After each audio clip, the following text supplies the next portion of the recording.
Hello, hockey world. It's Saturday, July 1st, 2017. I'm Michael Agello. I'm Peter Tessier. I'm Russ Cohen from Sportsology, and cheers, Canada. Yes, and I'm Eklund, and happy birthday, Canada. 150 years old, man. You don't look a year over 130. You stole my line. That's what I said this morning. Is it? I said you didn't look a day over 100. There you go. Now, I remember, 100 was like, it's pretty funny. Like they were saying, like 1967, obviously. I'm 49 years old, so it's all, it's pretty funny. So I was right around the 100th anniversary of Canada. So, and I often take credit for being born right, like being basically conceived at the moment the Leafs won their last Stanley Cup, like almost exactly. Well, I'll tell you what, that means I was in Canada for the 100th anniversary year because I spent a good amount of time there that year, so I was actually there. Right, that's right, that's true. Yeah. So, welcome to the free agent frenzy, as we, called it, and everyone stole it years ago. I'll take credit for that. If nothing else, I'll take credit for the fact that we came up with the term free agent frenzy. And the free agent frenzy is kind of a strange one this time around. It's a little bit more like last year than we kind of thought it would be, because we're seeing it basically come out a little bit scripted here. Although there are still some big unknowns, and the biggest unknown right now we have to talk about is Shattenkirk, or what I like to call Shattenkirk Gate, which is going on right now. We'll get to all the players who have signed and haven't signed and stuff like that shortly, I'm sure. Well, really, nobody has signed on the record. Everything that we've seen is off the record stuff. Yeah, but I know. First of all, I just have to say on Sportsnet right now, they're interviewing Don Cherry, and he's wearing possibly the worst suit he's ever worn. It's a Canadian. It's the red and white with the red Canadian flag. It's brutal. Yes. And that's nothing against Canada, because I love Canada. I love everything about Canada except that the fact that you invented poutine.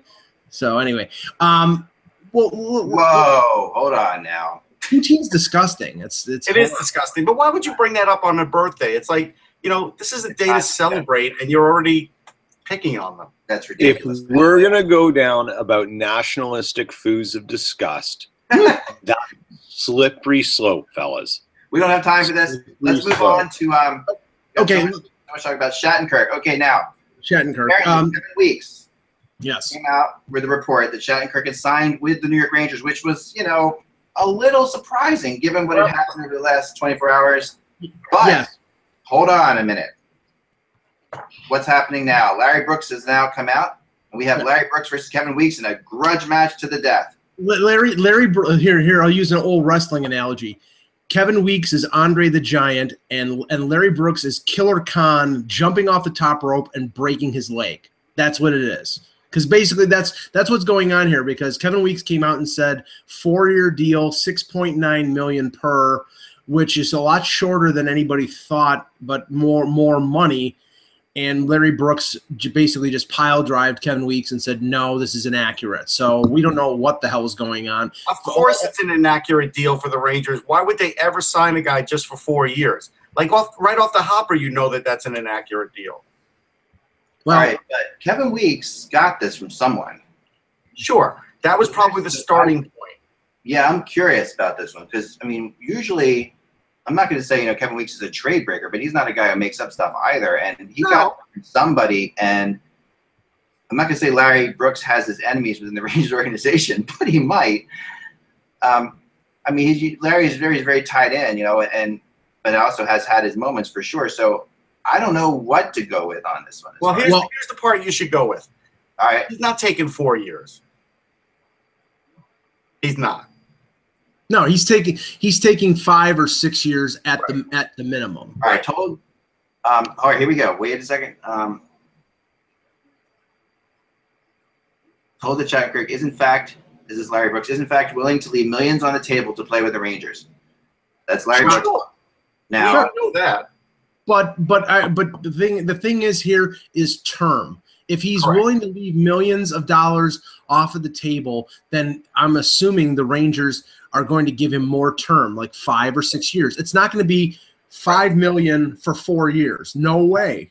No way. Huh. I just got a text too. Now, while you're looking at the text, the reports are regarding Karl Alzner of a 5-year deal at $4.5 million with Montreal. Well, whereas now I thought it was going to be a little longer, but Peter, that's a reasonable amount. Well, for you know what? I'll tell you right now, because it was rumored that the Jets have been courting him as well. There's a lot of people in Winnipeg who are very thankful that Montreal and Marc Bergevin went in and scooped him up with that rate. I don't think it's reasonable. I think it's an element of it's a desperate move by Montreal. Yes. I don't think the Jets are ever going to offer that kind of term. It doesn't fit their MO for a player of Alzner's age and caliber. I think they'd want to do what they've done in the past with the Staffords, the Johanens, the 2 years in the 4.5 million range. Mm-hmm. And if you're Alzner, you're heading right to Montreal when Chevy calls you with that deal. And I think that's a blessing in disguise for the Jets. Here's the problem with Montreal, though. The problem with Montreal now is they believe Jeff Petrie is a terrific offensive defenseman, and right now he looks like he's the #1 guy in the power play. They've given up everybody else. No, it's Weber. I mean, if they go with Shea Weber, sorry. So he's the #2 guy. Can I throw something out there here? Go ahead. About the Shattenkirk thing, based on what Larry Brooks is saying he's willing to leave millions on the table, right? I'm sorry for interrupting, but so I just got a text from somebody and says that might be a little bit. Here's the thing. I think the offers for Shattenkirk have been greatly exaggerated. Okay, and I think the millions on the table thing. Okay, fine, but it's spin. Yeah, I think it's spin because over the last week or so, and even before that, how much did we hear? And for every person I talked to said the same thing. Shattenkirk's he can't play defense. He's only an offensive player. They couldn't even play him against Pittsburgh against their top offensive player. Over and over and over again. I mean, he's a great power play guy, but you can't pay $7 million for a power play guy. There's all this stuff that was happening over and over and over again, and I got the sense that Shattenkirk's value was plummeting. And yesterday when I was talking to somebody, actually, I was like, this is kind of getting a little bit crazy. And I even heard that Boston had gotten back into it because it had come down, and that they come back down. So.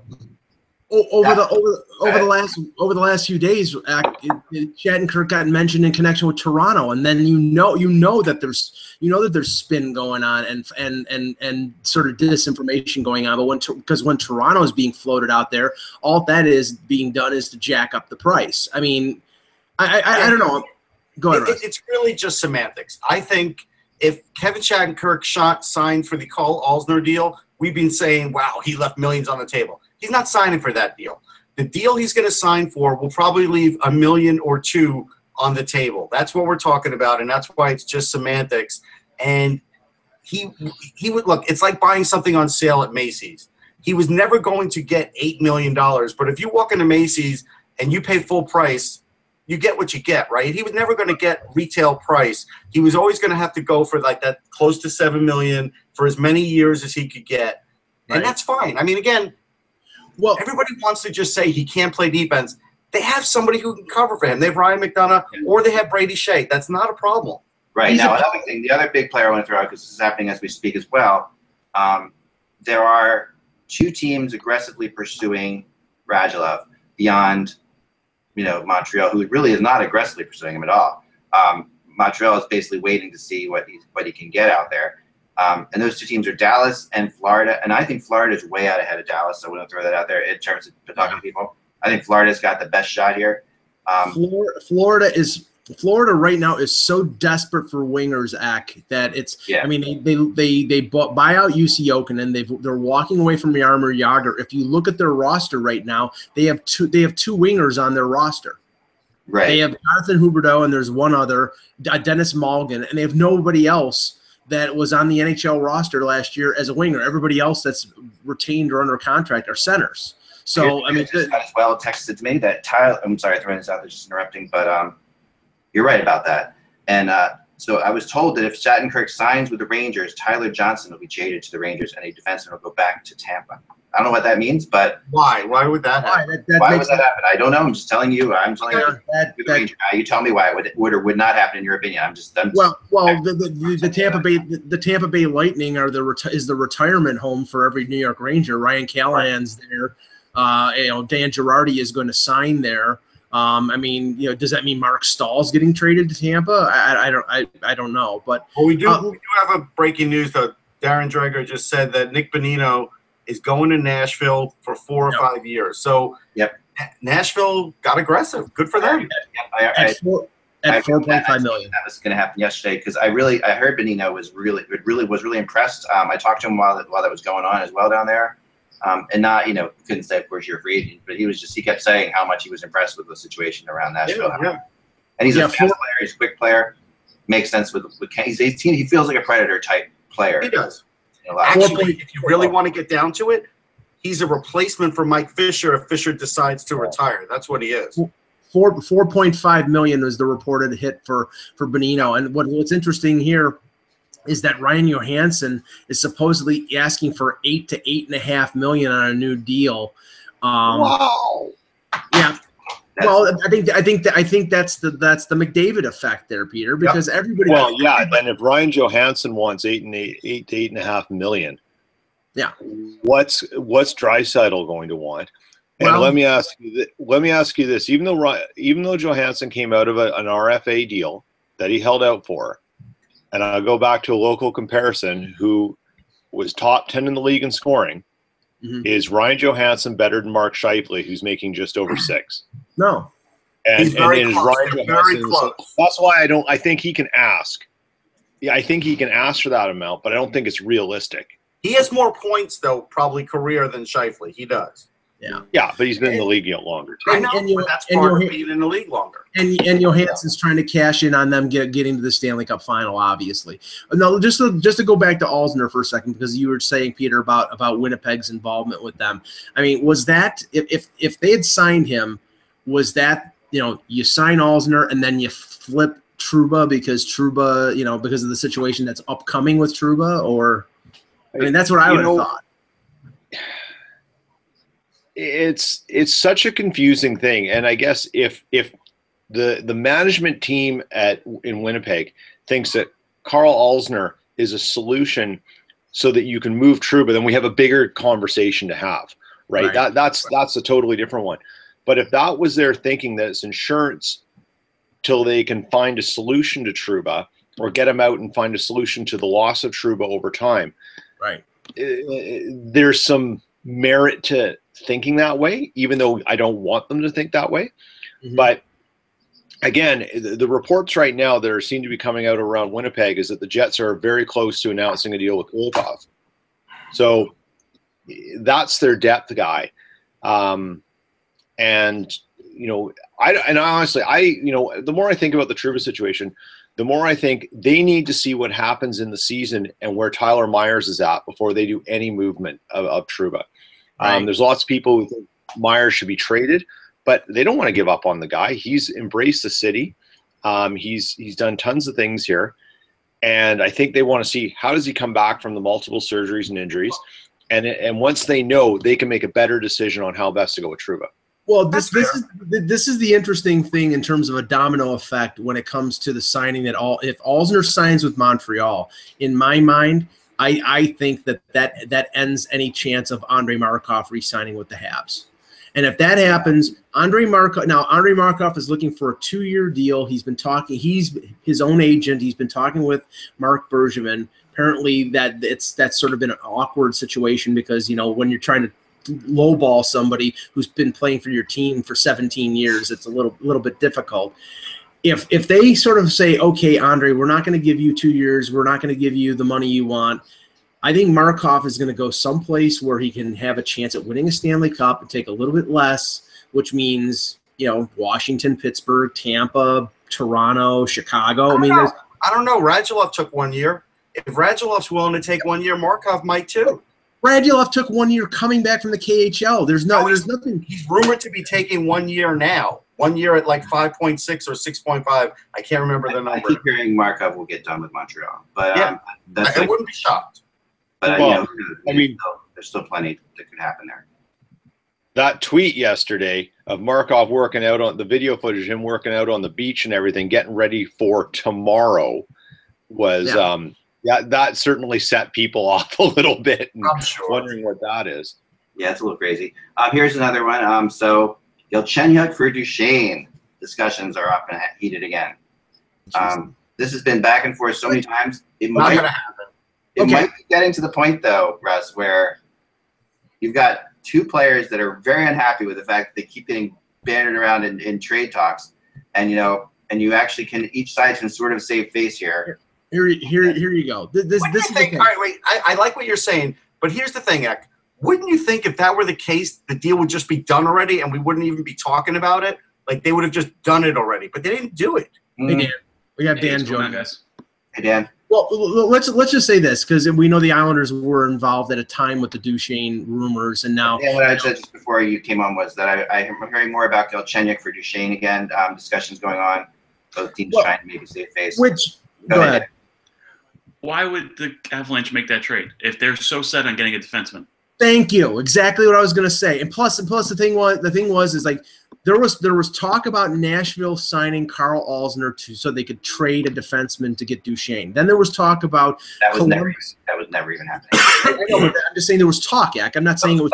Yeah, but I talked to Nashville. They never considered that. Okay, I understand the concept of it all, but it's right. And then the Columbus rumor was centered around Ryan Murray, and basically the talking point about Duchene for the last 2 months is we need a top 4 defenseman. So why in the hell would they at the 11th hour trade him for another young center who isn't actually a center because he can't play it? At least 2 coaches have said Galchenyuk can't play center. Also, Ryan Murray isn't that good. That's the best you can do. No, that's not true. I disagree. I think Ryan Murray's good. It's a second overall pick, since we're so hard on the first overall pick. Yeah, but it doesn't matter what he was. Yeah, we talk about Yakupov all the time as a busted number 1. What has Ryan Murray – what has he done? I thought Ryan Murray had an excellent year last year. I covered him. I watched him. I thought he was really good in his own end. I thought he skated well. He was never going to be a scoring guy. Never, ever. That's not what they said on the draft floor. That's ridiculous. Who were you listening to? That's the whole thing. I'm telling you, I can go back to my report and tell you he was not going to be a top offensive player. There was no way. People in Edmonton are still pissed off that they took Yakupov over Ryan Murray because you don't know what Ryan Murray would have been if he went to Edmonton. By the way, breaking news. Bob McKenzie saying that Dmitry Kulikov will be signed by the Winnipeg Jets. Okay, it's a good move. Now I'll tell you this: Dmitry Kulikov, he last year he was expected to do a lot of things for Buffalo. They made that trade at the draft to get him, and his season went downhill in preseason when he got checked into the boards in a preseason game against the Maple Leafs, hurt his back. Right where the door opened, he hit his back. He was never the same for the entire year. Depending on the amount, this is a good value signing for Winnipeg. Yeah, it's a depth role. He's left-handed. He's a left side defenseman.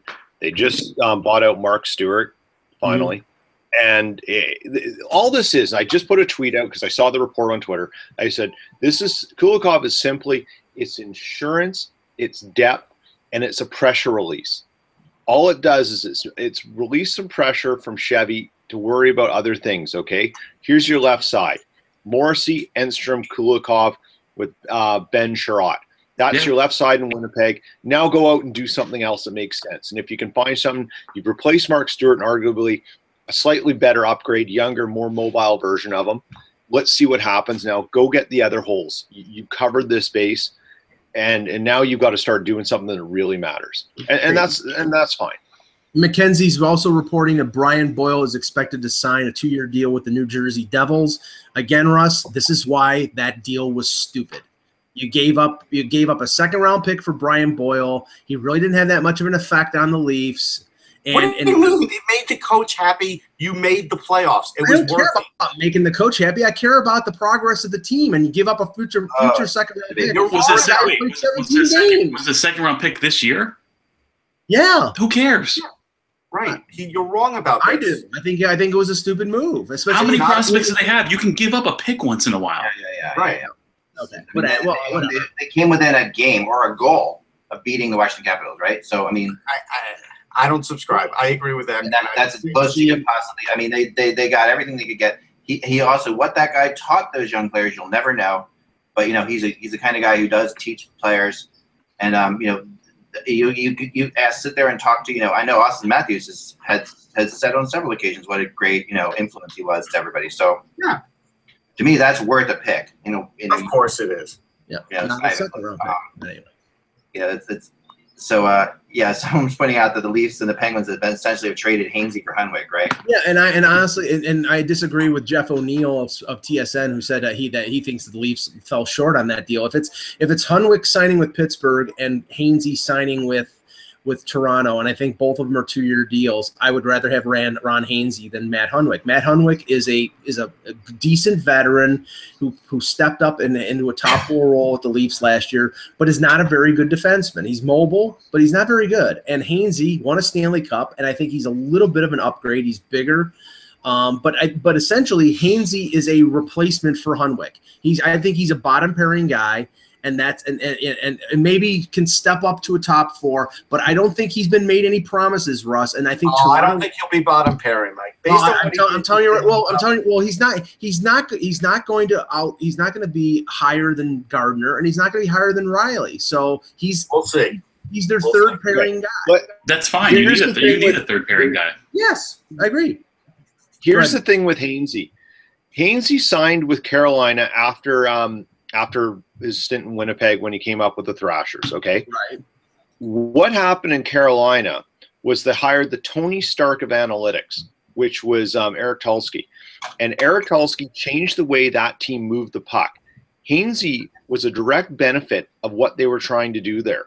His game actually improved and got better as he aged and should have been falling off that cliff. Right. He was a valuable move for Pittsburgh, and all because of a system he played in.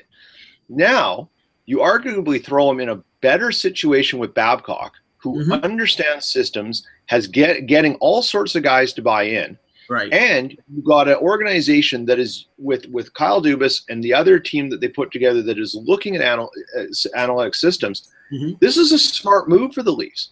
And if they use him in the same way Carolina used him, and don't expect something more than a 5-6, maybe a 4 guy at times, this is a brilliant move. I don't see the downside. I wholeheartedly agree. You cannot – okay, in a pinch in the playoffs, we know Pittsburgh's defense was decimated with injuries, and he moved up into a top 3 role and played a lot. Hit 8 points in the playoffs. But the thing is, that's not his role. And in Carolina, like you said, he was a 5-6 with a bunch of the young defensemen. He tutored them. He helped them out. And I think that's going to be his role in Toronto, is a stabilizing force.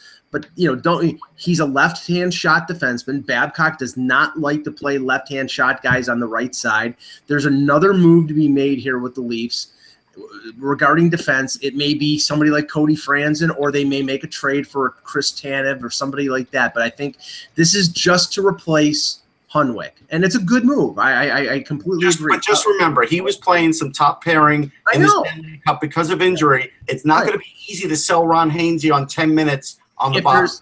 Well, he'll play more than 10 minutes, but if anybody can sell it to him, it's Mike Babcock. Now, Helene St. James is reporting that Detroit will sign Trevor Daley 3 years at $3 million per.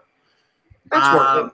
It's worth it, but again, this is Detroit isn't a rebuild. Why are you signing a 33-year-old defenseman? Because they won't let go. Because they won't let go. Exactly, Dan.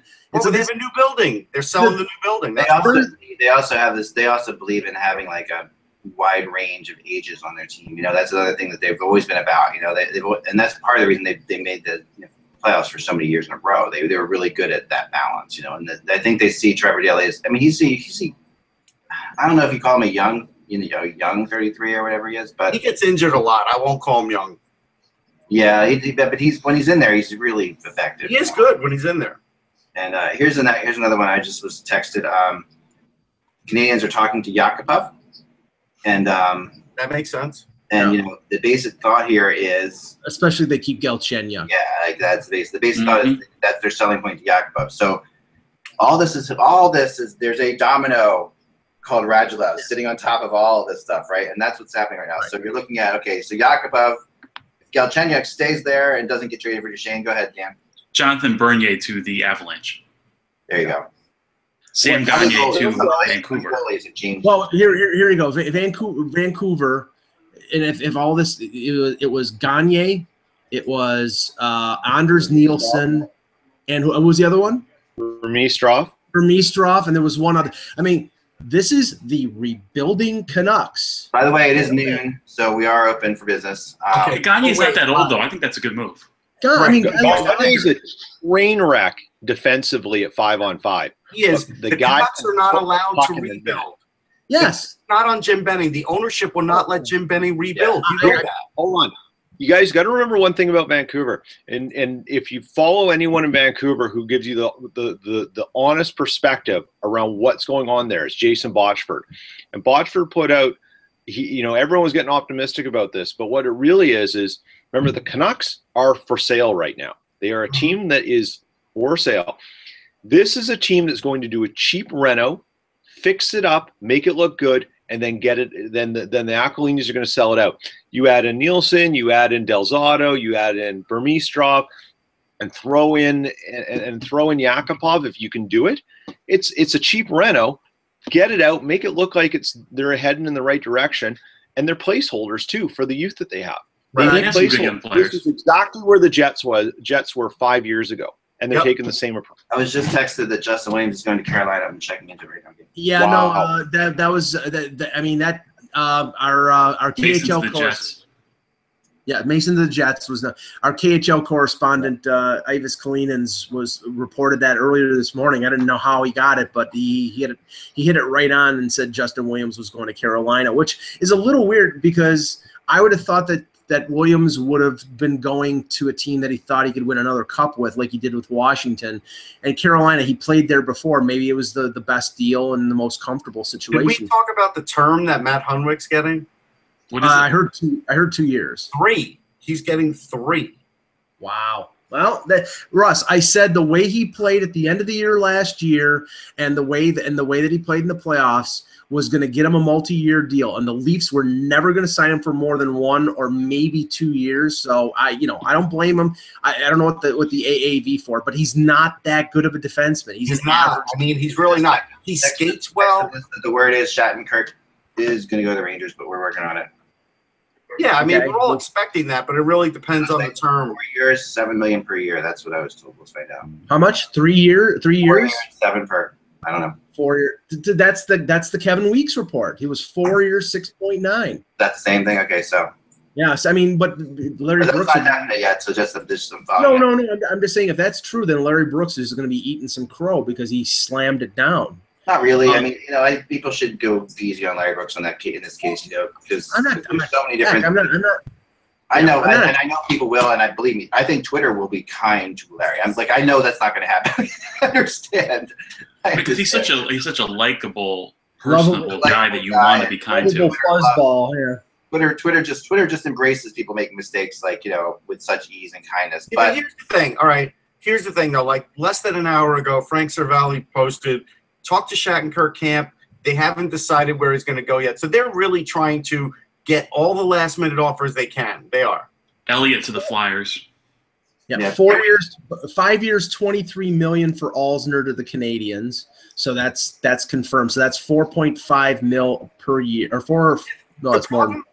The problem with that deal is that they now have one really good offensive defenseman, one okay offensive defenseman, and the rest are puck movers and decent defensive players. But they have really Claude Julien does not have much offense coming from the blue line after Petrie and Weber. That's it. Right. Patrick Sharp signing back with the Blackhawks. The deal reportedly is $1 million per with bonuses. That's if he ever hits the ice. We got to see how much he can even play anymore. Well, that's why I think that $1 million. If he doesn't play, Russ, they can bury him in the minors and bury then the 950 of the $1 million. So it's low risk. Go ahead, Russ. What are we drinking? It's only noon. What are we drinking? Summer ale. It's a light beer. Yeah. Okay. Yeah. All right. That's good. Canada Day. I didn't realize we could drink. Okay.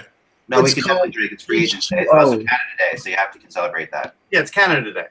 It's H2O, and I'm drinking out of. I know he is. I'm drinking out of my Thomas Cabriolet, Brian McCabe, Maple Leaf cup. Okay, now this one will make Mike happy. David Pagnotta is reporting that Cody Franzen is weighing his options, and there is plenty of interest. Cody Franzen every year. One of those teams is Toronto, kids. Yes, I know, but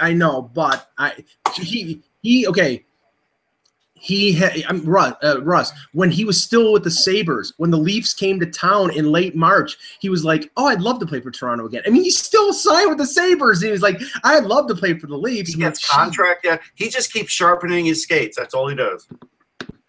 I mean, yeah. Okay.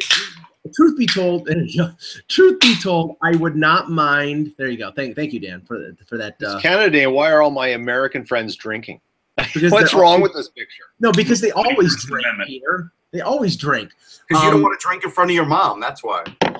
Yeah, that's true. We're all considering Canada a very serious and option. For the record, I'm in my basement, not my mom's. So let's just clear that up right now. You know what's frustrating is I'm about 5 houses away from where Justin Williams is, like right now. Like his vacation place is right on the same street as ours. So I just feel like I should go and knock on the door down there. Should we go down there like with a Facebook Live and find out what the hell's going on? Pretty funny. Wait, did you hear the final number for Steve Mason? 8.2 for 2 years. Yeah. So 4.1 million. Boy, that's an expensive backup, Peter. That is an expensive backup. How much? 4.1 How much? per. 4.1 per. Okay, here's the thing. You know what that 1.1 extra 1.1 is? That's the coming to Winnipeg. Yes. Extra. That's exactly what that is. And this plays in the same wheelhouse as the last deals with Jokinen and Stafford. You're paying extra. That's the nature.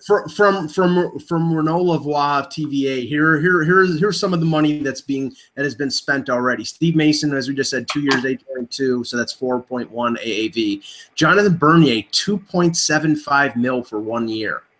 Wow. Andre Pavlik, 1.3 mil for 1 year with the Rangers. I think that's a good deal, Russ. That's a good deal. Yeah, Anton Forsberg, $750K for 2 years with the Blackhawks. If you play him, you're insane. That's $700 too much. Yeah, Brian Elliott, 5.5 mil for 2 years with the Flyers. That's really weird. The difference between the Elliott's contract and Mason's contract should not be that great. Like that's true. I agree with you on that. That's because Elliott. I keep saying it, guys. I have never been a big Brian Elliott fan. Elliott is a good 1B. He's not a good 1A. And right now, if he's being brought in to Philadelphia to be a starting goaltender, I think they're worse goaltending wise than they were last year. No, but here's what it is with Mason. Mason was the reason the Flyers had the 10-game winning streak.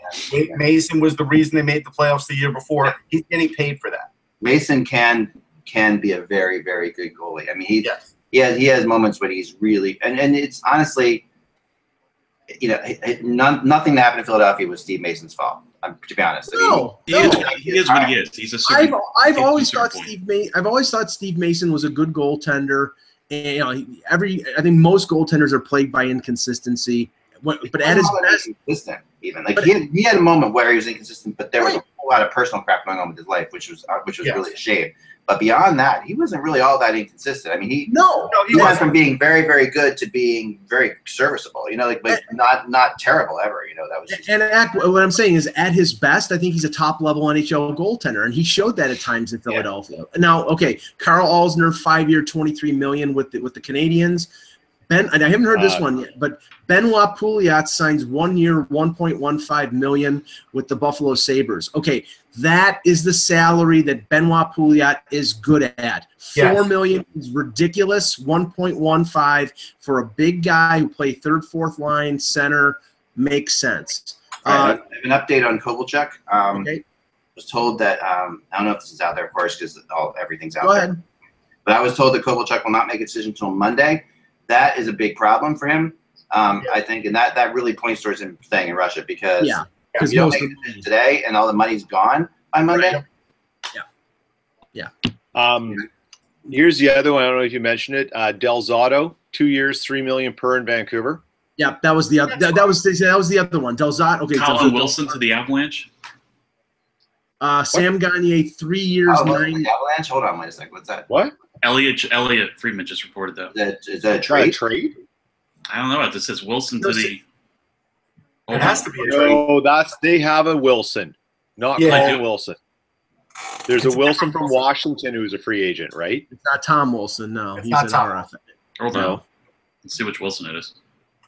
It says Colin Wilson to Colorado. Duchene not involved. It's a trade. It's very possible. I mean, they just It's a trade. signed Benigno, so Yes, they had to clear the space. Yeah, Colin Wilson to Colorado. Duchene not involved.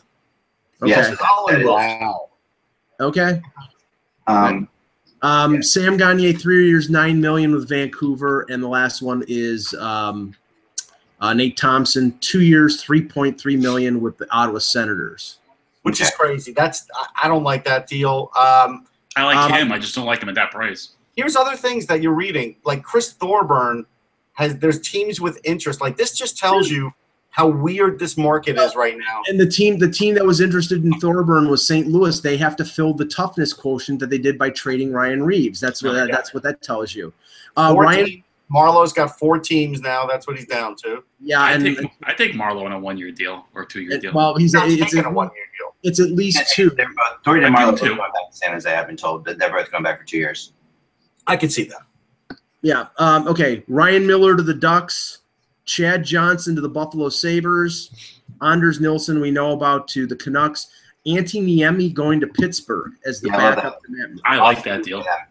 It's a great move by them. I mean, they get a goalie that can play in the playoffs, which they need. Obviously, we've seen it both the times that. And it gives Jarry another year.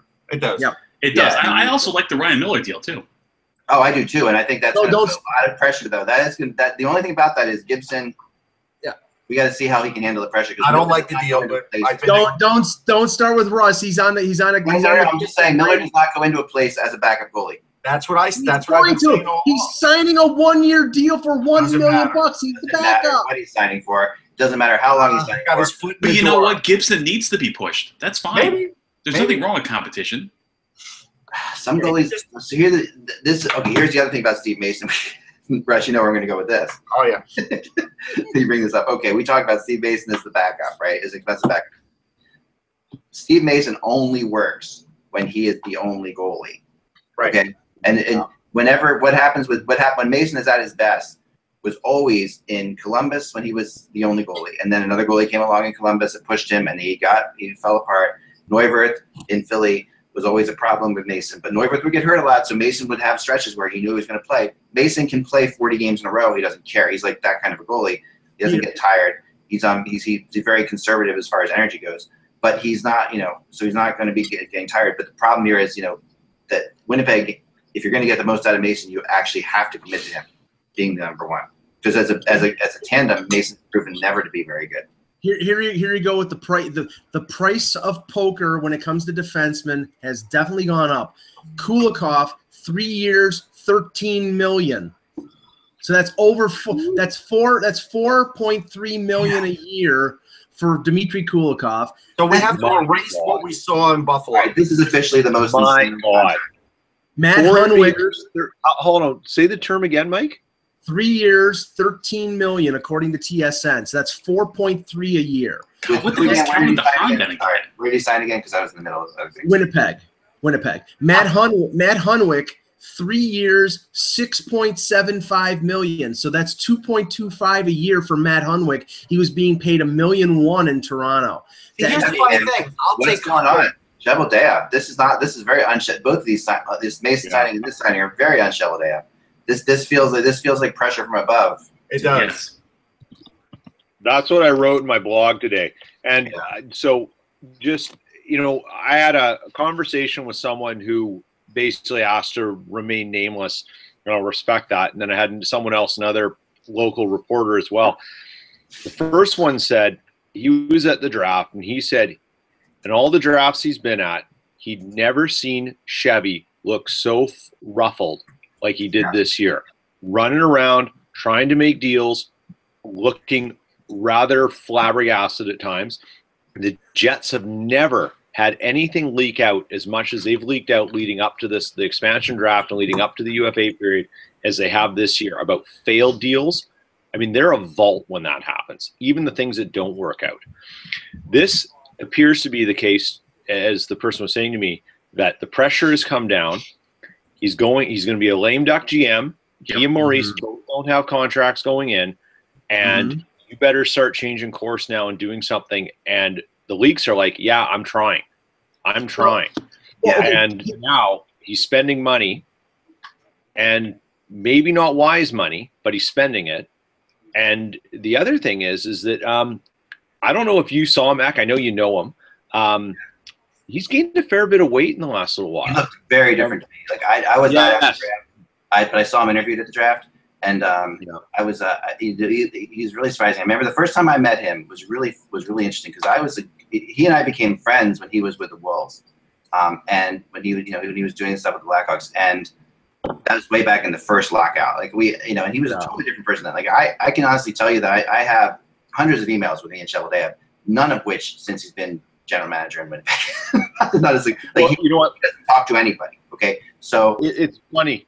Yeah. When I first met him, and this was at the Jets jersey unveiling at the Air Force in 2011, came up, introduced myself, had a nice chat, and this is when you, in the midst of a whole bunch of things, you drop your phone in a puddle or something like that, and you're out of commission for like 2 days, and he's like, yeah, he goes, I was chatting with your boss the other day, and then it went silent, and I guess he dropped his phone and something, and I said, yeah, and he goes, well, you'll say hi and everything. Like, I know you have you had a great relationship with him. He found me on the ice when the Chicago Blackhawks won their first Stanley Cup.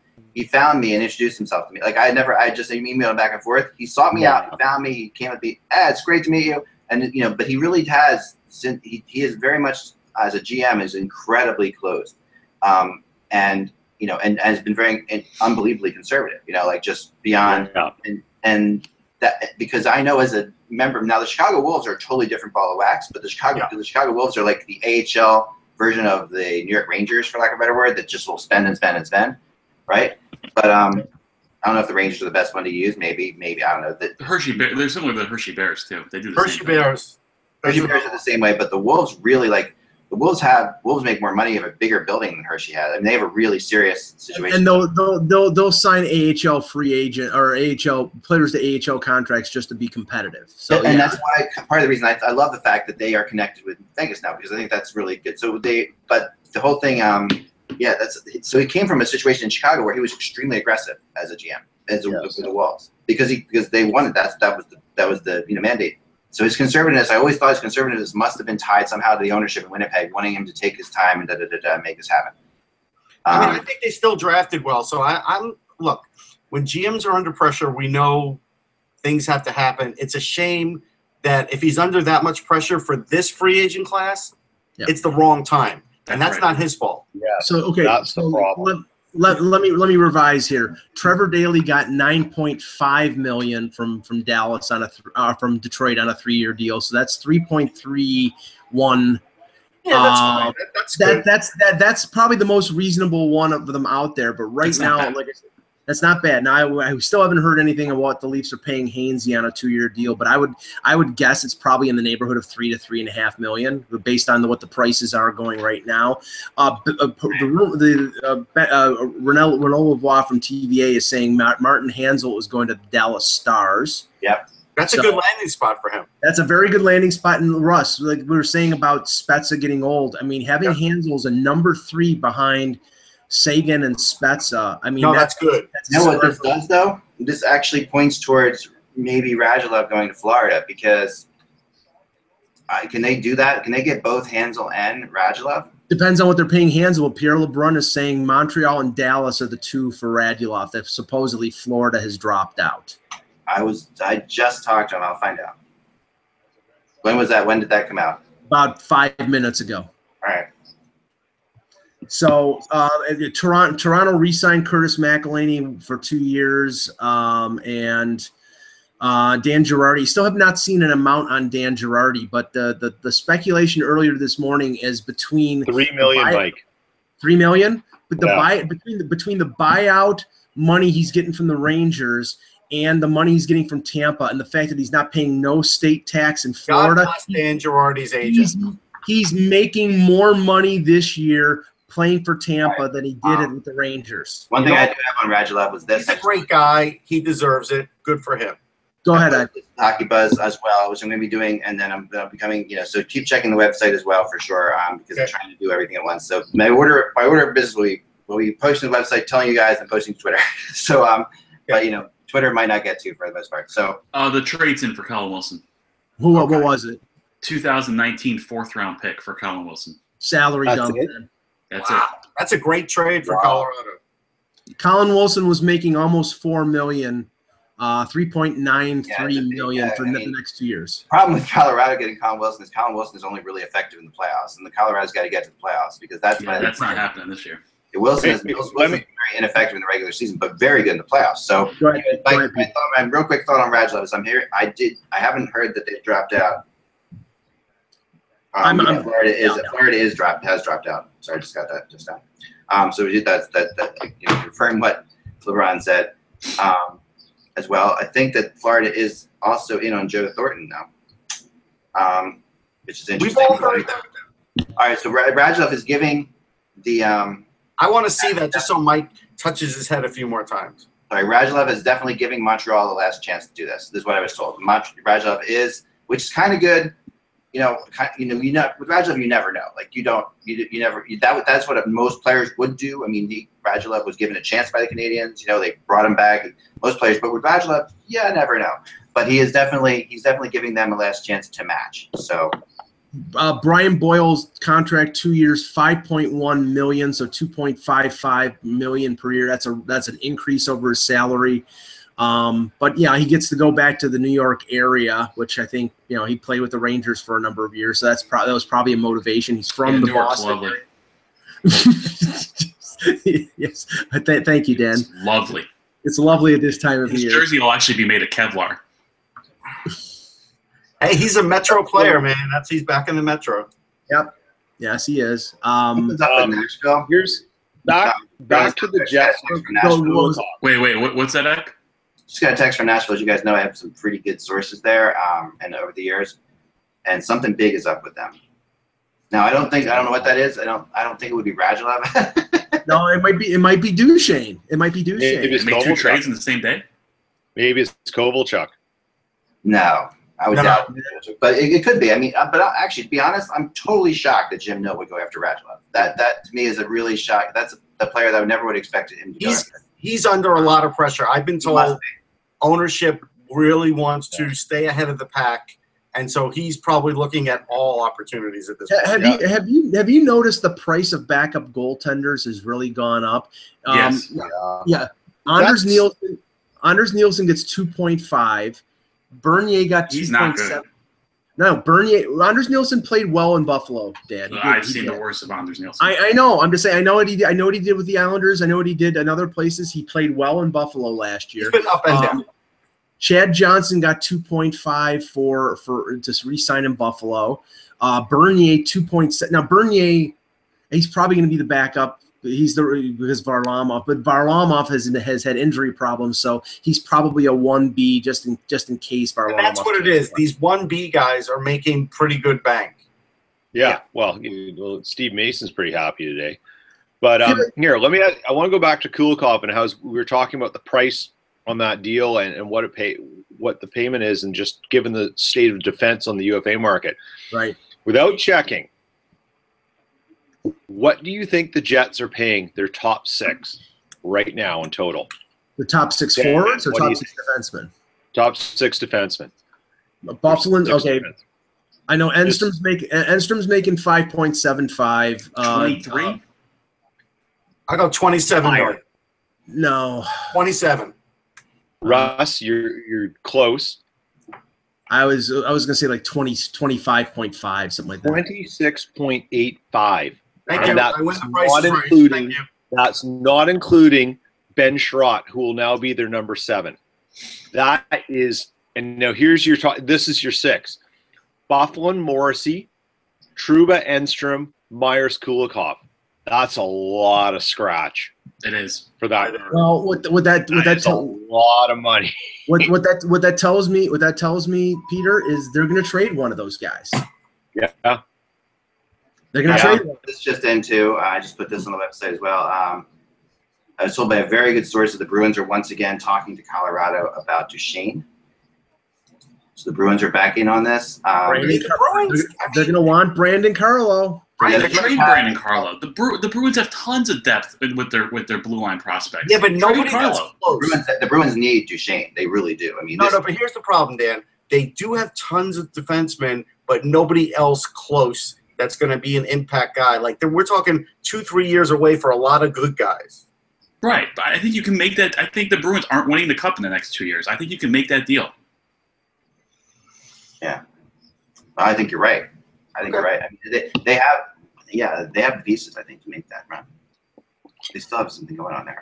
Can we, while we're waiting for more news to come up, can we talk about the deal that was made yesterday between the Sabres and the Minnesota Wild? Because people in Buffalo, they're happy that Pominville is back, but they don't understand what exactly is going on here because Scandella is under contract. He's making $4 million. He's, I would say, second pairing defenseman, maybe a little overpaid but but based on what other defensemen are making, $4 million is reasonable.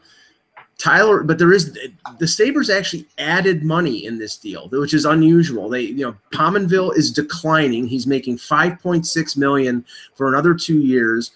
Tyler Ennis is making a little under $5 million. He's been injury prone the last few years, but now he gets a fresh start in Minnesota. Apparently, he's like best buddies with Jared Spurgeon, so they're very happy to get Ennis there. Marcus Foligno has been a staple in Buffalo as sort of that third line tough winger. I'm not sure the motivation for this deal other than I can explain it. I can. Go ahead. They've coveted Scandella. I kept reading about it. Joe Yerd kept posting it. So they clearly wanted Scandella at all costs. So they got him, and I think Pominville is a couple things. Pagula likes good human beings. Jason Pominville is a good human being. Yeah. Gianta doesn't look like he's getting re-signed. Pominville is the perfect captain. I think that's why they did it.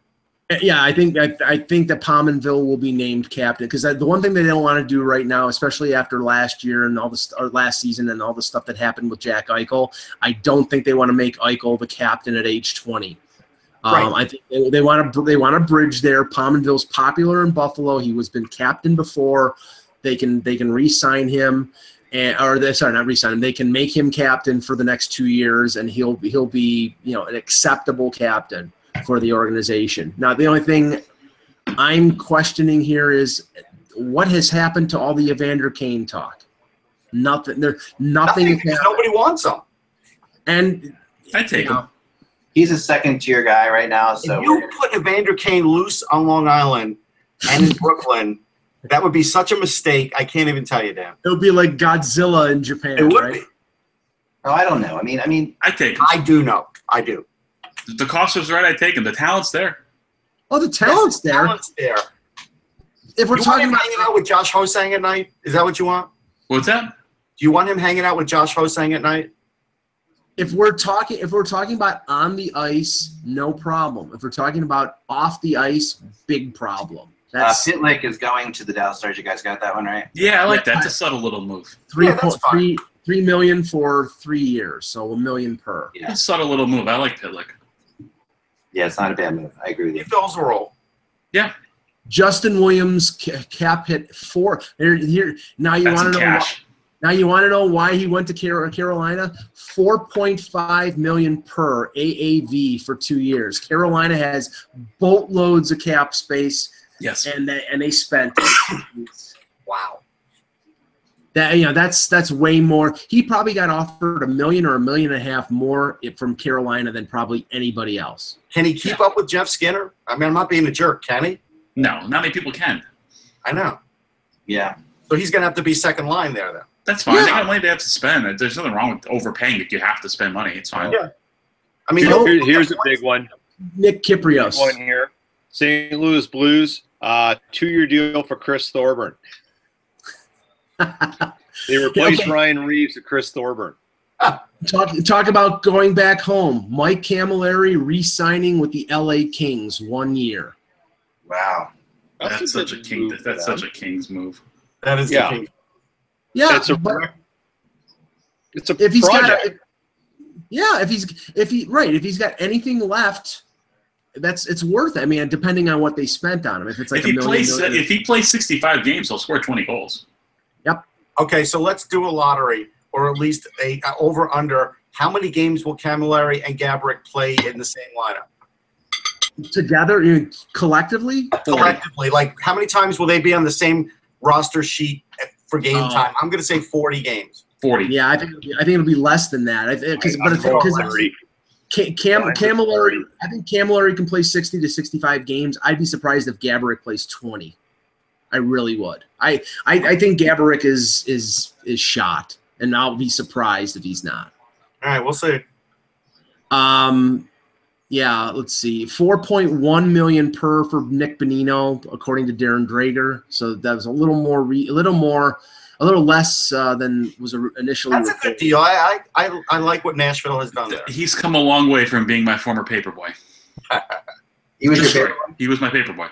Wow. I was Steve Gutenberg's paperboy. Really? Wow. I never saw him, though. I only saw his I was my wife's parents' paperboy, actually. Is that how? Never mind. Oh, Jesus. The Blackhawks have signed Tommy Wingels to a 1-year deal. That's a good low depth. That's a good move. Yeah. Tommy Wingels. Dan Girardi is 2 years with Dan Girardi has a great agent. He has. I'm telling you, send that guy flowers, man. He is the best in the business. 2 years, $6 million for Dan Girardi. Woohoo! That is a great retirement fund right there. Tax free. It was an unpopular opinion, Russ, but I still think Dan Girardi's got something left, and I don't think. Oh, I do too. Don't get me wrong. I think he has something left. I'm strictly talking financially here. Yeah, I think this is a great deal for Tampa. I honestly do, because Tampa needs this kind of player, and he can go in there and not have to worry about being like everything to that team. He can go in there and just play solid minutes. You know what's funny? You could probably still pair Coburn and Girardi, and they'll be okay. Right. If that's your third pair, but the thing is, I think what they'll do, Russ, is they'll pair him either with Cuckoo or maybe Sergachev or Duchene on the bottom pairing, and he'll be the tutor to one of those young defensemen. And I think Dan Girardi can teach them a lot. I think that's a good move. Is Vegas going to do anything today? I think they're going to bargain basement shop. I think they're going to wait until like day 2 or 3. Which brings me to my discussion point for a second, while we have a little bit of a lull here, which is my blog earlier today, which is why the hell wouldn't Vegas sign a maximum offer sheet for Draisaitl? Because nobody offers offer sheets.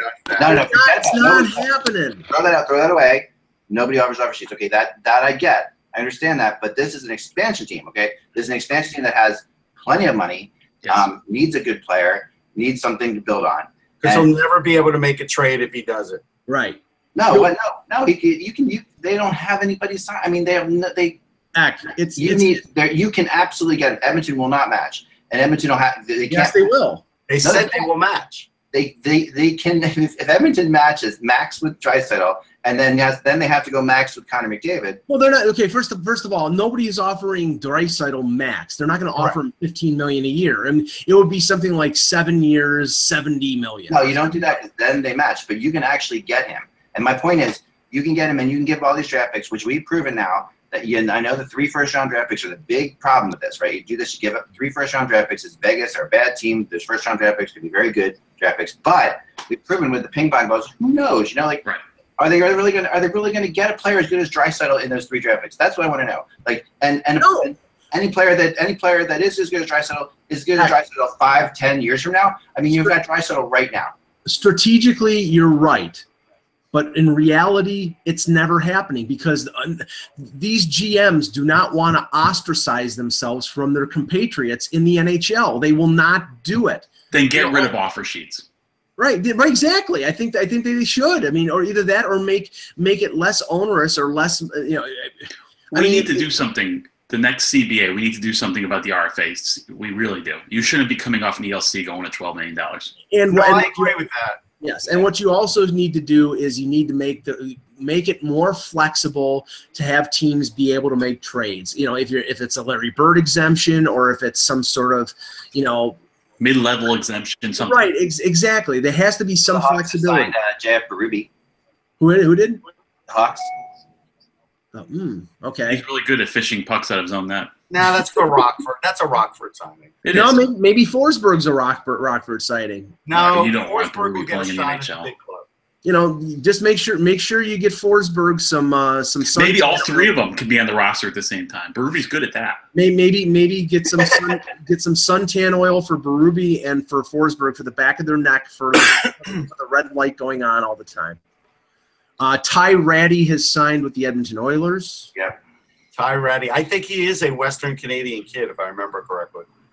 Josh Ty Ratty, that was a guy who they expected a decent amount of gritty play and offense in the crease. He's never really been able to put it together, but he's had a lot of injuries. So Josh Jurish signs 1 year with the Hurricanes, $775K. I don't even know if he played 15 games with the Rangers last year, Josh Jurish. Tyler Pitlick, 3 years at the Stars, $1 million per. Okay. Yeah. Yeah, I like that one. I do. We talked about that. I do like that. I think that's a good one. What about Thomas Vanek, guys? I mean, there's another player that everybody knows the deal. He was great in Detroit. He went to Florida. He wasn't so great. It has to be a perfect situation. No one's a power play specialist now. Yeah, nobody's giving him big money. He's getting a 1 year deal. Yeah, he'll get a 1 year deal. I mean, I don't know if Detroit is still interested. I really liked him a lot.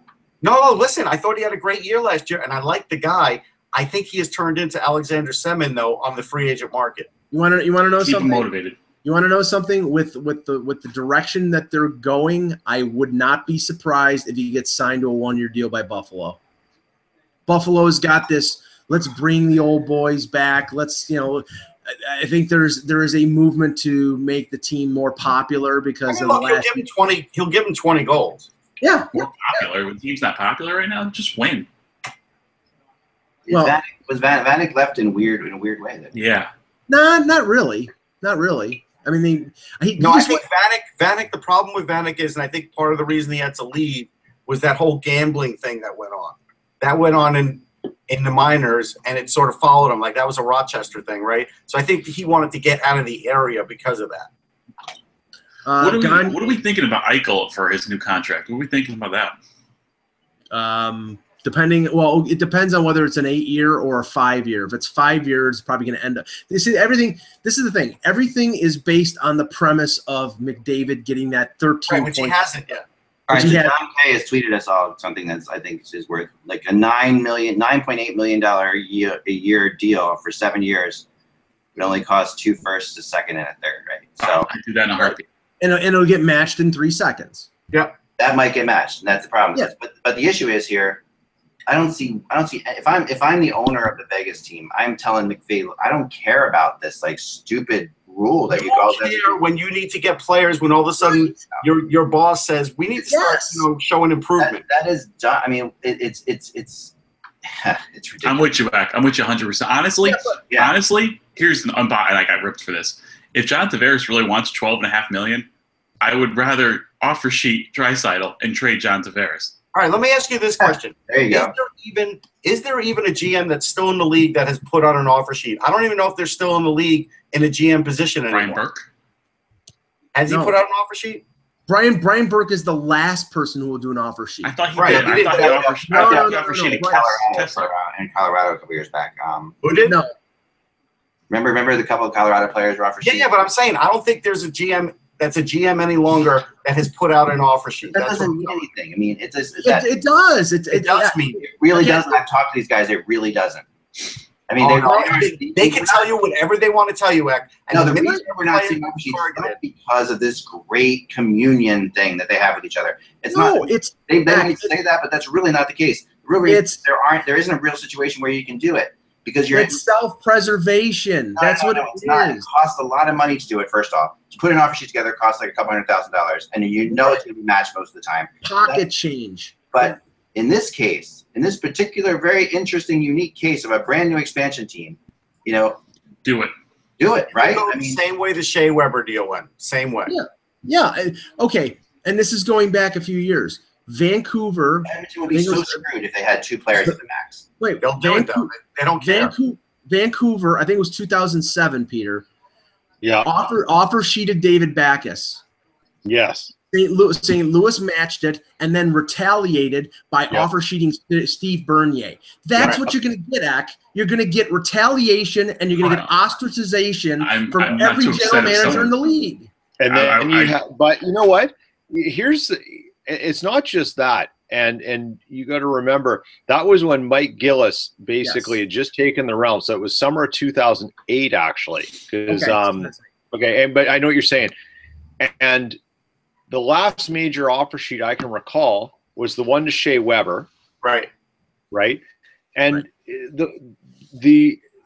and this all started back with the Avalanche. Breaking thing. The Sharks have signed Edward Vlasic, right, to an 8-year, $56 million extension.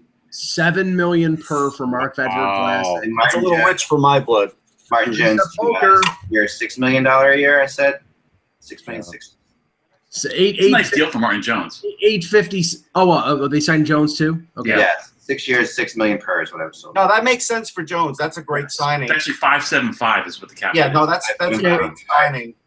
Tell me, folks, how they sign Marleau and Thornton now. Yeah, they don't. They don't. Hey, Hansel to Dallas. Yep. One of them won't be back. One will, one won't. Yep. That's what's going to happen. Which one? Which one? Thing. Yeah. Just to go back to the offer sheet thing, I like the idea, but the reason, there's a mix-up with the compensation, and what you have to do is take out the aspect of it's your own draft picks and make them draft picks. So someone like Vegas could go out and say, I've got all these picks. Right. Let's use them for something. So if you can acquire picks, you can use them for offer sheets, not just your own ones. That would be the first place I would start with the offer sheets. No, but you don't want to do that because you have to make it hurt. Otherwise, no, you don't want it to hurt. You want the offer sheets to work and let guys take some risks and stuff. That's what makes it interesting. Fans and media want the offer sheets. Teams don't. Right. Exactly. And that's the thing right now. It's great. It's a great tactic. It's never going to be used because it has ramifications. Every team now in a cap world has players that they don't want targeted themselves. The last, I'm pretty sure the last offer sheet was the Ryan O'Reilly offer sheet, and that one would have screwed Calgary, and that's why probably Jay Feaster doesn't have a job in the NHL as a GM anymore, because even if Colorado had not have matched it, there was something where Calgary wouldn't have even gotten O'Reilly. That's what I'm saying. Nobody has a job as a GM anymore that laid out an offer sheet. Nobody. Right. I almost think that the Philadelphia Flyers did a favor to Nashville by offering the offer sheet to Shea Weber, because it locked in his salary. It was a big hit early on. Felt that way at the time. Right? No, I know they did, but yeah, and they won't feel that way if they were pretty pissed off about that. Oh yeah, if he retires early and the cap recapture kicks their ass, but yeah, they did not see that as a favor. No, but all right, Jensen, it's going to bid you farewell for a little bit. Canada Day, got a bit of family stuff, but I'll try and jump back in later. Okay. Take care, guys. Now, little adjustment here. The Trevor Daley signing was not $9 million for 3 years. It was 11.2 for 3 years. That's closer to $4 million. So that seems to be the price of defensemen right now, is anywhere in the neighborhood of 3.5 to 4 million for these veteran plugs. I mean, not plugs in a negative sense. I mean, plugging a hole. A guy who plays 2 or 3 years. Yeah, I think you're right. I think that has become the deal. I'm still blown away by the Mark-Edouard Vlasic. Like, Yeah, he's a really good defenseman. He is, but he's not a real offensive player. And so now you're paying him like he gives you offense too. Yeah, and that is the new thing I keep hearing, Russ, and I don't know if I really buy into it. I keep saying you only pay for offense, No, that was like a mix. He doesn't. That was one of the big names of the 2018 free agent class was Vlasic. So already on July 1st, you've had one. How old is he? How old is he? 28, 27, okay. 28. I mean, you're paying him for stability, is basically. You are. I do want to still out there, and I'm not really buying into it right now that the Penguins are in on Duchene. I'm not really buying it. There are people talking. I'm not buying it. There was a point I know the Penguins did explore this, and Ole Mata was perhaps going to be involved, but it's not. I'm not really buying it. I don't want to hear his name anymore. He's reached. I don't think they can afford Duchene at all. I think actually, it's not Duchene's fault. I don't want to hear Joe Sakic's name anymore. Yeah. For the love of God, just pull the trigger. Get the best deal and pull it. I was mentioning too. It's like, okay, the Avs didn't like Hamonic. Let's say they didn't like Hamonic, but they could have taken Hamonic in the first and then traded Hamonic to Calgary and ended up with 4 picks. Here, Mark Edward Vlasic is 30 years old. Yeah. Okay. I like that less. I thought he was like 27. His top offensive year was 2 years ago when they went to the Cup final. He had 39 points in 67 games. Last year, 28 points in 75 games. That's a lot of money. That gets you 70. That gets you $7 million per. I have breaking news. Don't get too excited about this. The Habs have signed Peter Holland to a 2-year deal. And Byron Frazee. So what they're doing is they're stocking up Laval with their with a bunch of ex-Marlies. Is this their first year in Laval this year, right? Correct. Yes. I'll be back. That's going to be cool. But Holland can play defense, and he can come up for stints. He can. Yeah. Oh no. Okay. I like Peter Holland, and I'm in the minority because he had a lot of chances in Toronto. Didn't take advantage of them. Is Dan going to remind us that he was a first-round pick, or are you going to leave him alone, Dan? Who's that? Peter Holland. I got nothing against Peter Holland. Well, he was a first-round pick. I know. Okay, I'm just making sure. What does that mean?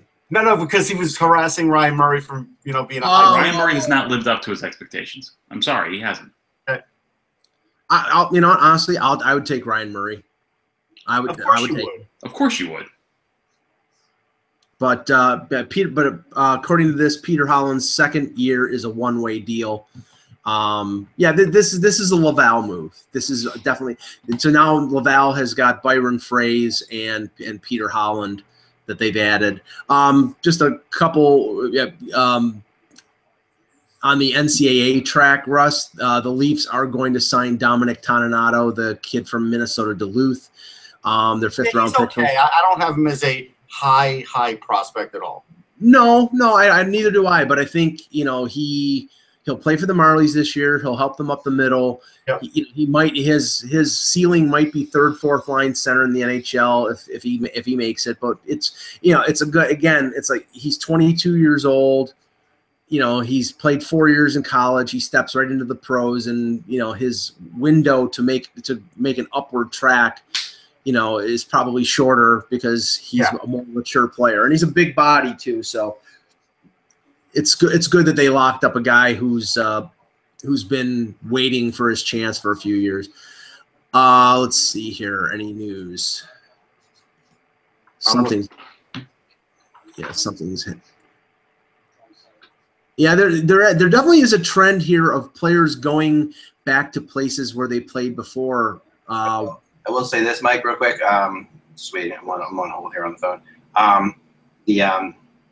There is word that one of the teams that's waiting on Marleau is Toronto, and yes, and that a couple other people do believe that something could happen there. Yep. And if that happens, then I think then the JVR rumors will step up, because the only way they're signing Marleau is basically to replace JVR. They would have. That's not a guarantee. I think it makes sense, Russ. I just can't see them. They have this other plan, Mike. We've heard it, and it's not the Michael Jello plan, but we've heard this other plan where they think there's a short window here where the league is a little bit. Where they might make some headway. No, I'm buying. I'm buying into that approach, Russ. But what I'm saying is that frees them up to trade JVR for a defenseman. If they can get a defenseman for JVR, but in this market, what are you going to get? Nate Thompson? Like, what are you really going to get for JVR? I mean, that's what I'm saying. Nate Thompson. Well, I'm saying that quality. Nate Thompson's making $3.3 million. JVR, at this point, it's easier to get a 25-goal scorer on your team than a competent defenseman. That's what I'm telling you. But Nate Thompson's a center. Yeah. Oh, that's right. Yeah. But it's easier to get a competent. Keep drinking. Yeah. It's easier to get a competent goal scorer than a competent defenseman. I agree with that. I agree with that, but I think there are teams out there that are looking for offense. And, there were 3 20-goal scorers in free agency this year. 3. Marleau, and I think Radim Verbata, and there was one other. And that was it.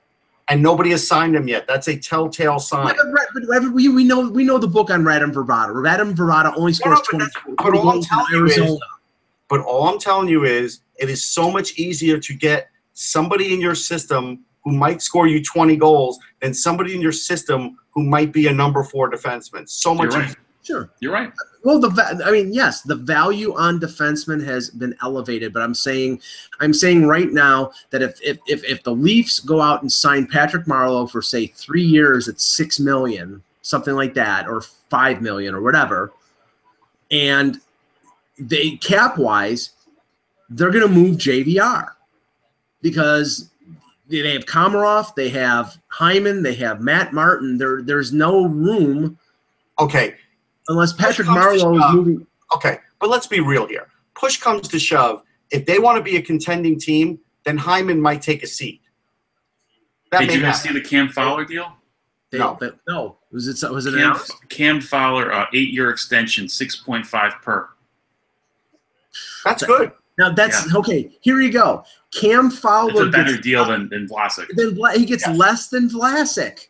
That's nuts. That's San Jose overpaying to keep their team intact. Like somebody said that, Dan may have said that, and that's what that is. But again, Mike, going back to you're counting in Zach Hyman. What I'm telling you is if they look at themselves as a potential Stanley Cup team, Zach Hyman may find himself on the bench more than he used to be. Not with Mike Babcock. I'm telling you right now, Russ. Mike Babcock will never sit Zach Hyman. Zach Hyman's one of his favorite players. He's playing him with Austin Matthews. One of his favorites until he gets somebody that could score 30 goals. Yeah, but you put Marleau on another line. I think Matthews needs to play with better players. Hold on. Russ, I'm with you. Matthews needs to play with better players. Yes, but Dan, listen to what he's saying. So you're telling me, Mike, that you think Patrick Marleau will play on a lower line than Zach Hyman. You were crazy. No, I'm telling you what Mike Babcock will do. No, you're Russ. He had an opportunity to put James Van Riemsdyk with Austin Matthews at the beginning of last year. He put Zach Hyman because Zach Hyman is a defensive player who works the corners, and Matthews doesn't have to go in the corners if he has Zach Hyman. He loved that combination. He had Nylander playing the right side, and they got a lot of offense out of it. Now, the offense didn't come from Hyman. He only had 28 points, but they loved that combo. Even if they sign Patrick Marleau will play with Kadri or will play with Bozak. He will I don't know about that. On the power play, he might play. You need to rethink that, I think. Okay, we'll see.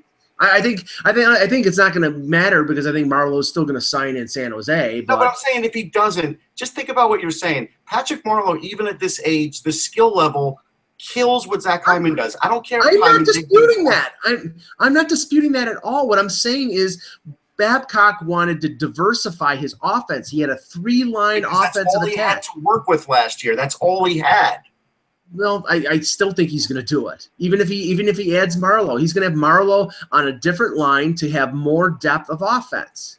He'll play with Bozak. He'll play with Kadri. He will not play with Matthews. Oh, I don't know. That's putting all your eggs in one basket. He might play on the power play with Matthews, but he won't play on a regular shift. I think they'll keep Zach Hyman on that line. I think eventually Zach Hyman's going to be a 3rd or 4th line guy.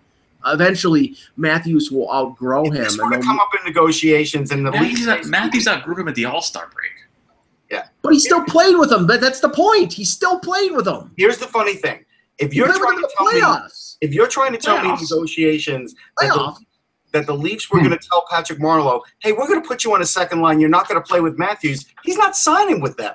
You're right, Russ. You're right. He's not signing. Then he's not signing with them, which I don't think is going to happen in the first place. I don't know about that. We'll see. Does anybody else notice that Shattenkirk still hasn't signed with anybody? Yeah, because they're looking at every last offer. Did you see the extension to Cam Fowler? Yeah, I did. Yeah, there is something else at play. Yep. There is something else at play, Eck, and Larry Brooks pointed it out. We know about this. The other thing at play is with the Rangers, even though they have $15 million in cap space, they're probably trying to see if Kevin Klein is signed yet overseas so he could officially retire to sort of clear up their cap picture because they have 2 RFAs they have to sign too. They have Zibanejad and somebody else. I can't remember right this minute. But so that's probably what they're looking at too. Zibanejad and Jesper Fast. Yeah, and Faust. Blues signing Bo Bennett, right? You got that one? Who did? Blues. That's a good signing for them. Yeah, it's a 1-year deal. It's under $1 million, I think. The Coyotes have signed Adam Clendenning. Stop the presses. 1 year, $650. I mean, I don't know what the Coyotes are. You guys want just perspective right now? Yes. Arsenal, the soccer team, my favorite soccer team, is signing this striker out of Lyon named Alexander. And they said it's going to be a club record signing. We're talking about this money right now. So club record signing means it's probably going to be between 60 and 65 million pounds for this guy. That's insane. We're talking like money for defensemen right now. Hey kids, keep playing soccer. All you kids out there, keep playing soccer. You want to talk about money? This? David 65 Price million pounds. Yeah, David Price got $30 million. He didn't even cover first base last night. Okay, here's your bargain here with all these goaltenders going for 2.5, 2.75. Antti Niemi signs 1 year with the Penguins for $700,000. To be honest, that's what he's worth. Yeah, I think he takes that, Russ, because he's getting the buyout money from Dallas. He can afford that. Yeah, he's going to the Penguins. Come on, there's no pressure. Right, there's no pressure. Thank you. That's it. He was there. That I agree with 100%. So Cam Fowler signs the 8-year max deal at $6.5 million. He's 25. And he's 25. And Mark-Edward Vlasic, who's 5 years older, signs for 8 years, $7 million. Vlasic has a good agent. Yes, Vlasic has a good agent, and Doug Wilson has lost his mind. No, he just wants to keep his team intact. He's not. He's not going to be able to keep his team intact now that he signed Vlasic for $7 million. I don't think he can sign both Thornton and Marleau. I'd call them about Hurdle. If I was a GM, I don't think they're moving Hurdle, Dan. I think Hurdle's one of their good young players. Why would you move him? Because they're giving out contracts like this. Move out. Text from somebody that said that the Shattenkirk thing started to remind them of the Iginla thing from a few years back. Where it looked like he was going, was it to Pittsburgh or Boston? I forget, one of the two, and he ended up going to the opposite. Where they was he supposed to go to Boston, then he went to Pittsburgh, I think, right? Right, wasn't that it? I mean, I think that was it, yeah. But that was, and it was really, and the Shattenkirk thing being announced as a done deal. I'm starting to wonder. I felt like just my instincts were telling me that the Shattenkirk thing, that there's a big ruse going on. Actually, you know what? what? Here's the thing: who's the other team? I think Tampa has interest in him for sure. But New Jersey, Boston, New Jersey. I think Los Angeles is the biggest ruse of all. I don't think I've said that all along. I reluctantly put him on the rumor chart with New Jersey. I just talking to people in New Jersey, I don't buy that completely. Okay, but the Los Angeles Kings had $10 million in cap space and only 5 defensemen on the roster. All right, boys, I got to run. Yeah, thank you, Dan. Thanks, Dan. Here's the other thing: the Sharks have $18 million in cap space, so technically they can still sign both of those guys because their RFAs are really low-level RFAs. Like it doesn't even matter what they sign for. So the Sharks could still afford Marleau and Thornton. I think the question here, Russ, is term. But it's not 18 now; it's 13 million. Sorry. Yeah, I think the question is term, and that's the problem. But they can't afford them. They can't afford them. But if we think they could. if we believe that they want 3 years, maybe they accept 2. But it sounds to me like it'll be. I mean, if they stick to 3 years, that it's not going to be in San Jose. Yeah. Well, I'll tell you what. I got to give players must be excited because in the old days you would sign and you wouldn't get a meme. Now you get a meme when you sign, right? It goes right up on the Twitter account. Hey, we signed this guy. Nice action photo with your salary. Yeah. Mark Edward Vlasic just tweeted out "Sharks for life." Yeah. So yeah, I mean he's 30 years old. I mean he will retire a Shark. I'm sure he's got a no move clause in this deal. Yeah, I'm sure he does too. But you have to give credit to Bob Murray because Bob Murray got Cam Fowler, who was a younger and I think a better offensive defenseman than Vlasic, and he got him for $500,000 cheaper. Yeah. I mean, this does. I mean, the argument is if they can sign Thornton and Marleau still, they can. Then I mean, this makes it more attractive for Thornton and Marleau. I mean, this is like okay, we're going back to a team that they've tied up their goalie and their best defenseman. I mean, they're okay. Two smart players on the team. Minor trade here between the Islanders and the Tampa Bay Lightning. Tampa Bay acquires former Leaf draft pick Carter Verhaeghe for Christos Gudlevskis. I don't understand the sort of the fall from grace of Gudlevskis with Tampa Bay. They just had no use for him. Yeah, I mean they were playing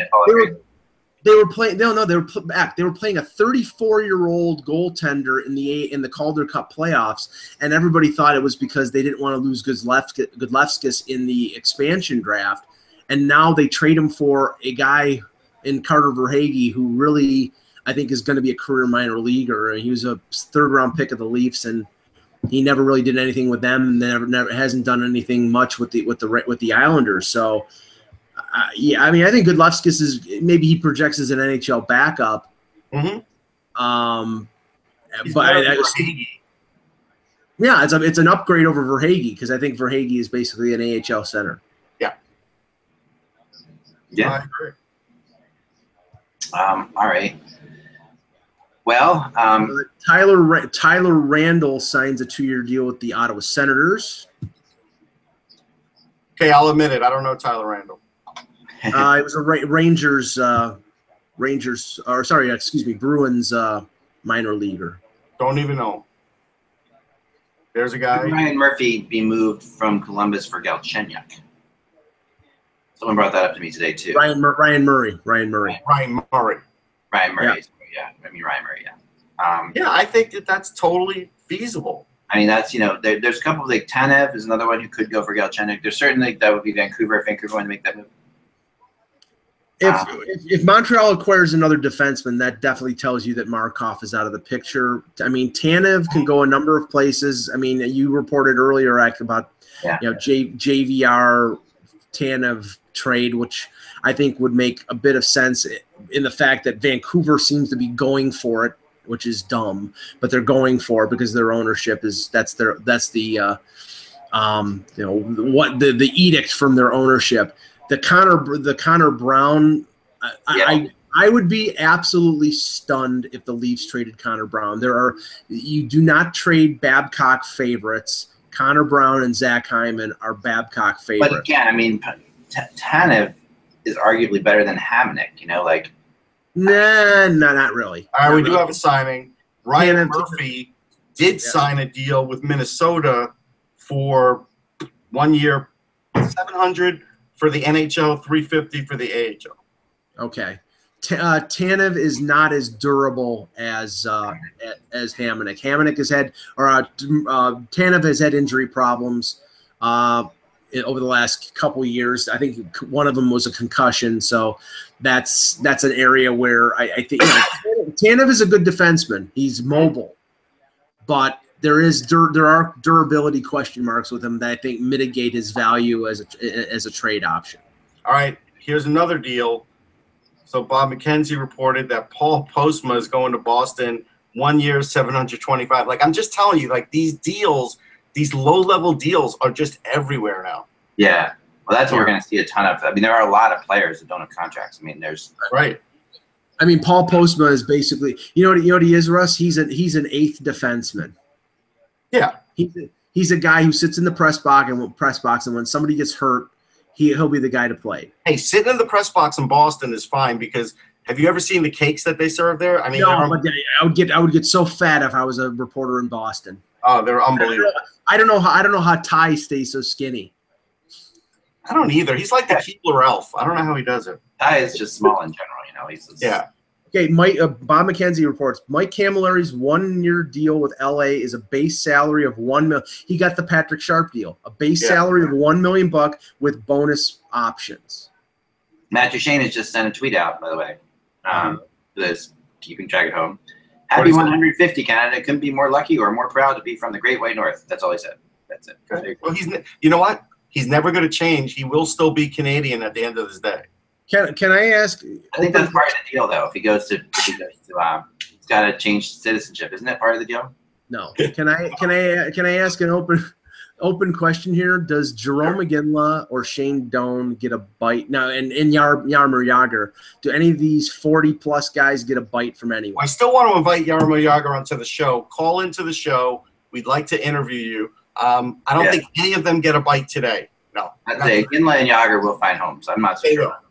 Patrick Wierkosh gets a one-way contract from the Canucks, 1 year, $650,000. See, that's an interesting situation because right now, for my fantasy team, he's an RFA.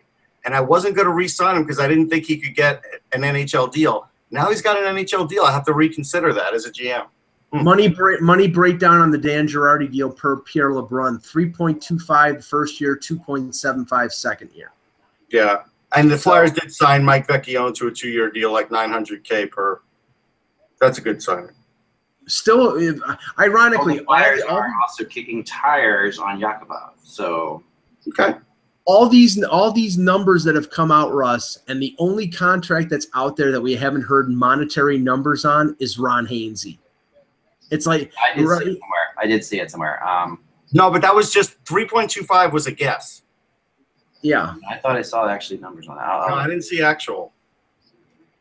I'll see if I can find it, but I've been scanning. Well, technically, we haven't seen actual for Joe Thornton either. Pierre LeBrun, 15 minutes ago, Ron Hainsey's 2-year deal with the Leafs is worth around $3 million. So they got him undervalued. Compared to some of the others out there, they got him for less. But for 3 years, that's a long-term deal for Ron Hainsey at his age. No, 2 years. 2 years. Oh, 2 years. Okay. I meant 2 years. Okay. Is it possible that Radulov's going to be the Parise of this year? Like, it's just going to go on and on and on? Yeah. He's going to keep signing 1-year deals. Yeah. No, but I mean that we're not going to have like. Oh, we're not going to have an answer, maybe for like a week or two or something like that. There is some talk that the Leafs are in on former Ranger, former Bruin Dominic Moore, also former Leaf. That would add up as a 4th-line center. That would be a pretty good replacement. Yeah, I got to tell you something. Moore's speed is not what it used to be. No, but I saw him play a lot with the Bruins last year, Russ. He still had enough speed. I mean, we're talking about 4th-line center and penalty killer. He still had enough speed. He can penalty kill. There's no doubt. And he's feisty, and we know that Babcock likes the feisty players. I'm just waiting for the Leafs Joe Thornton number. That would make my day. Yeah, that would be. That's what I want to see. Yeah, I mean, the Capitals have signed Anthony Peluso to a 1-year, 2-way deal, $650, $250. He's okay. He's a Hershey guy. Yeah, I get a lot of this right now. Wow. You know, we haven't heard about is James Wisniewski as well. He's also out there. Wiz, I think time has passed him by. I think he's going to get like an ATO, and he's going to have to go into camp and prove himself. Report from Bob McKenzie. Patrick Marleau generating significant interest, perhaps some with 3-year term. Interested teams believed to be Anaheim, Dallas, New York Rangers, San Jose, and Toronto. I can tell you right now with great certainty that if he signs with the Rangers, there will be a lot of fans that will be destroying Twitter. I can tell you that with great certainty. Yeah, I'm not saying it's a bad signing, but I'm just telling you that will be the feeling. It's a very New York Rangers signing. It is. If they make that would be kind of like living up to their own stereotype there. Yes, it would be. Let's take a little guess, because I do think that Jagr is going to get signed someplace. I do too. Anyone care to take? Edmonton. I think he's going to go to Edmonton. I think he's going to go to Edmonton for almost nothing. I think he wants to keep playing, and I think he wants to play with a team that's going to have a chance where he can go and make a difference. So Jagr will never go for less than $2 million. You know Jaromir Jagr. That's like I know, but I think he will, because he in his head now. The playing to 50 thing is in there. Still Jaromir Jagr. It's $2 million more. Where do you think he signs? If you had to take a guess, if I have to make a guess. You know what? I think there's a chance Jagr will go to LA. I do. I think he's concerned with playing time and not. Mm-hmm.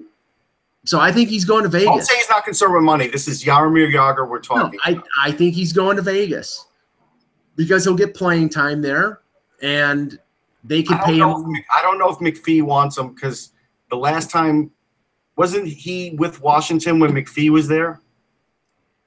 Yes. And that didn't go well. It didn't, but he's a different player now. It doesn't matter, though. GMs have long memories. Like, I don't think that's happening. Okay, Mackenzie said Lance. Go ahead. Lance Boomer is heading to Chicago. Chicago's just collecting guys now. Mackenzie says if Marleau returns to San Jose, good bet Jumbo Joe joins him. Shock. I mean, yeah, that's what we've thought forever. I mean, no, does that mean that Marleau holds the keys here, and if Marleau goes someplace like the Rangers, that Thornton goes someplace else? Maybe. Here, I got to tell you something. The Minnesota Wild is so quick with their information, but they're not like they could Photoshop guys' jerseys a little bit. Like they could. Like Landon Ferraro just signed a 2-year, 2-way contract, $700, $375, but he's still pictured in a different jersey. Like, can't they Photoshop it? Jamie McBain signs a 2-way deal with the Tampa Bay Lightning. Yeah, Jamie McBain is barely an NHL talent anymore. I like the kid. Cal O'Reilly, brother of Ryan O'Reilly, signs with the Minnesota Wild, or actually the Iowa Wild. I do think it's funny. The NHL Network just says on their Twitter account, Martin Jones joins NHL tonight now. And it's like, okay. But it's not night. Montreal is making a big push for Joe Thornton. Just got that. I just talked to somebody on the phone about this, and he's not going to Montreal. I don't think he's going to Montreal either. But their thinking is they really want to get somebody with Drouin, right? They want to find a playmaker who can put the puck, in Drouin's stick, and Thornton is one of the best out there. So. Now Marleau had, some serious numbers last year. That's what people. Listen, 27 goals like that, you can't. Which is more than I think any other available UFA. More than any available free agent. It is. Okay, it's pretty crazy. Here's one symptom of the signings that happened in the last 15 minutes. Cam Fowler, Marc-Edouard Vlasic were the two big names for UFA next year. Fowler had a year left. So did Vlasic. They're off the board now. They're locked up. Yeah. Now they're no move clause or no trade clause, which they would probably have on those new deals, will not kick in until the old deal expires on July 1st. So there's still a possibility that they could be moved, but more than likely, if they've made that 8-year commitment, they're not going to do that. Looks like Oscar Sundqvist went to the Blues. Yeah. Okay. He was part of the Ryan Reeves deal. Oh, okay. They must have signed him. They had to sign him. But the point I'm trying to make is the price of poker just went up on all these defensemen who have 2 or 3 years left on their contracts, like Tanev, and there are others out there. Teams thought they were going to get them cheaper. These players are under control. They're signed for four. In case of Tanev, it's $4.5 million, and Vancouver can ask for a king's ransom because there's nobody out there in UFA next year, and they're being paid a lot more. So the price of guys like Tanev and other players with under control for 2 or 3 years has gone up. All right, I got to tell you this. This is amazing. The breakdown on Dan Girardi's deal, he's getting 3.25 the first year. Yeah. 2.7. I mean, come on. This is unbelievable. I don't even know who his agent is. He's the best in the business. I'm telling you right now. David Pagnotta reporting in the Marleau mix, word on the street is that the Stars and Ducks are willing to go 3 years. How could you go 3 years on Joe Thornton? Stars are I'm taking some context clues here about Radulov, because like this is like, if the Stars are willing to do that, does this mean that Radulov is really just not pretending? But if I'm Montreal, I'm sitting there and saying, "Well, the Stars can't sign all these people." Like, is this their backup plan if Radulov decides to go back to Montreal? I guess so. I guess that's what you would say, right? I don't even know what to say. But there's something going on with that. Like the Stars, there's a connection there that you have to sort of connect some dots there. But it's not too hard to realize that if there's only 2 teams involved in Radulov at this point, and Florida was involved, but they fell out. So that means that there was a number that Dallas was going to. And I can't help but think that Radulov's going back to Montreal. I mean, I really think he is too. I do. Yeah. I mean, it's a weird one. Martin Jones told the NHL Network they still have some pieces they want to get signed. Gee, what pieces might that be? Yeah. I think I do think Hartnell in Nashville makes a lot of sense, by the way. Talking to people, the more I talk to people about it. Yeah, it makes a whole one-year deal. They can't get a one-year deal. But remember, as you know, Russ, there, in Philly, there were 2 schools on Hartnell, and Laviolette was definitely in the pro Hartnell. Yes. Yes. And that was the main reason. I mean, first, he's been to Nashville before. Second of all, and that was the question I had. Was the marriage between Laviolette and Hartnell positive? If it was, then that just gives even more credibility to any thought of him going there. Laviolette and Holmgren both liked Hartnell a lot. Anders Lindbach. Extall does not like Hartnell. Yeah. Anders Lindbach re-signs with the Preds, two-way deal for 1 year.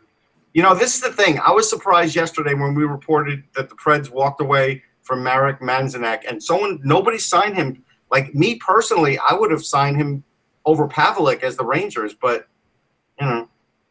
Okay, talk about a prearranged deal.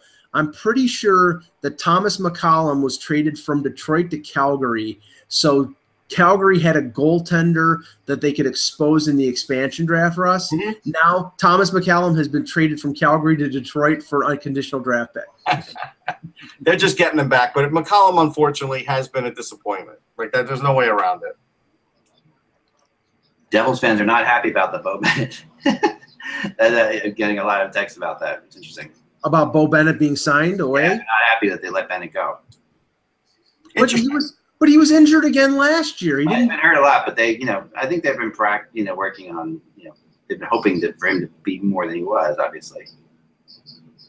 Yeah, look, he's a tantalizing guy to have, and if he ever stays healthy, he does put up numbers, but so far it's been tough.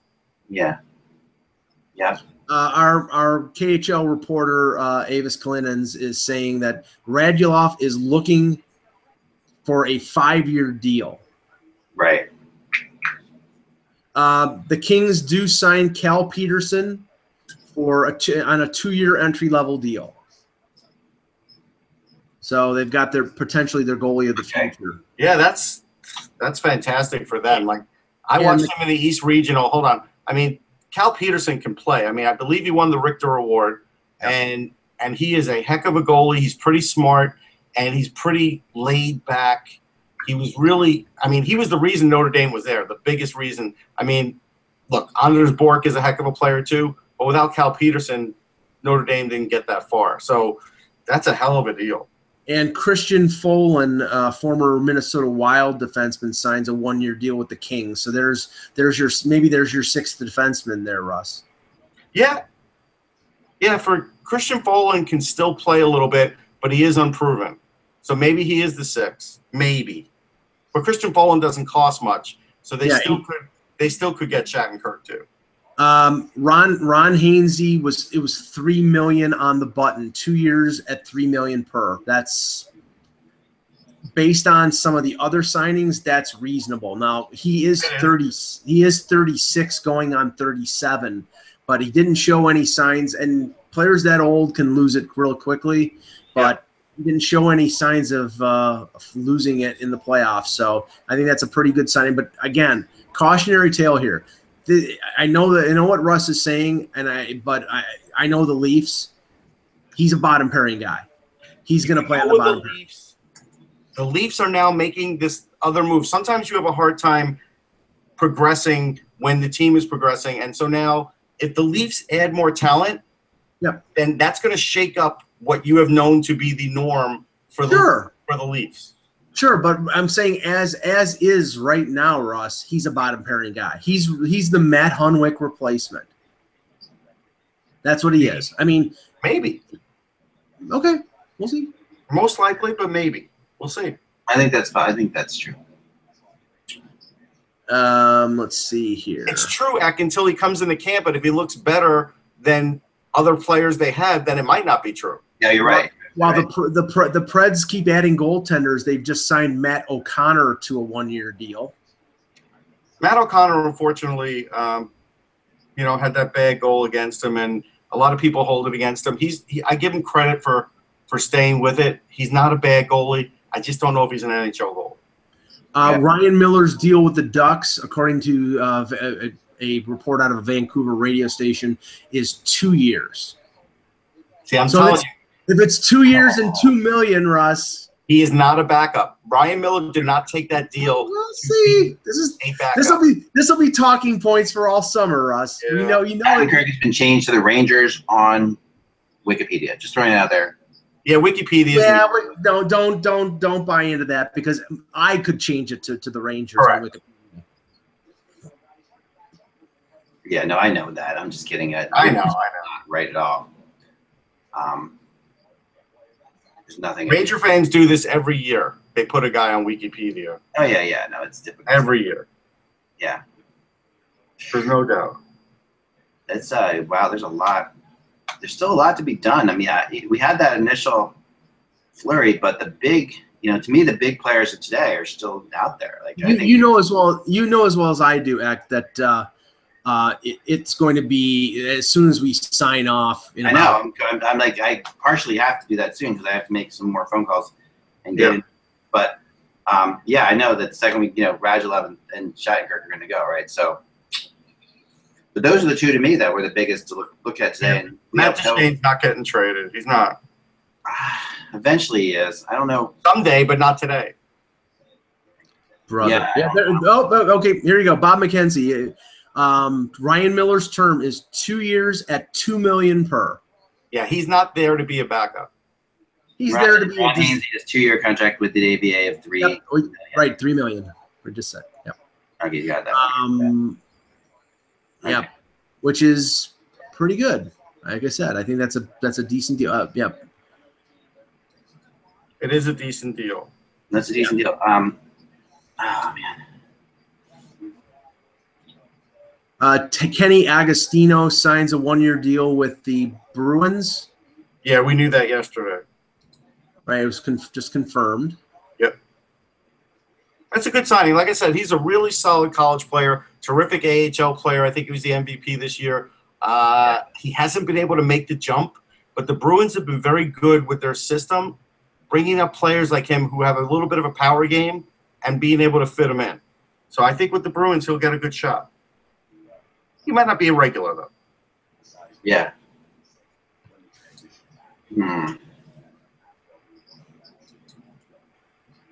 I see Jim Beam is being very active on Twitter. Who's that? The alcohol. Jim Beam, the alcohol. Oh. Shit.